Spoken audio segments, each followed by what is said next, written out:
Hello అండి. పిల్లలకి exams అయిపోయి హాలిడేస్ ఇచ్చేశారు. ఇప్పుడు పేరెంట్స్‌కి నిజమైన పరీక్ష.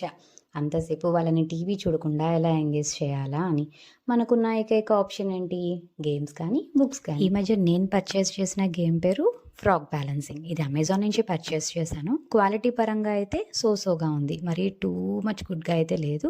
బట్ గేమ్ అయితే మాత్రం చాలా ఇంట్రెస్టింగ్‌గా ఉంది. పిల్లలకి బాగా నచ్చుతుంది.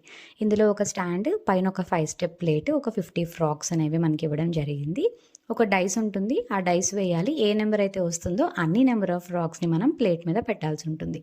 ఇందులో టెక్నికల్ ఏంటి అంటే జాగ్రత్తగా ఆ బ్యాలెన్సింగ్ చూసుకుంటూ అది కింద పడిపోకుండా పెట్టాలి. ఎవరు ప్లేస్ చేసేటప్పుడైతే మొత్తం ప్లేట్ అంతా పడిపోయి ఫ్రాక్స్ కింద పడిపోతాయో వాళ్ళు ఔట్ అనమాట. ఇది గేమ్. పిల్లలకైతే చాలా బాగా నచ్చుతుంది. ఎంజాయ్ చేస్తారు. గేమ్స్ అనేవి పిల్లలకి తప్పకుండా తీసుకోవాలండి. ఎందుకంటే ఒకసారి ఓడిపోతే మళ్ళీ ఆడి గెలవచ్చు అన్న విషయం తెలుస్తుంది. అదే గెలిస్తే బాగా ఆడాను అని కాన్ఫిడెన్స్ పెరుగుతుంది. కాబట్టి గేమ్స్ అనేవి పిల్లలకి తప్పకుండా కొనాలి. నేను ఈ సమ్మర్‌లో మా పిల్లల కోసం తీసుకున్న చాలా గేమ్స్ అండ్ బుక్స్ డీటెయిల్స్ కూడా షేర్ చేస్తాను. మీకు కావాలి అనుకుంటే నా పేజ్‌ని ఫాలో చేయండి. Thank you.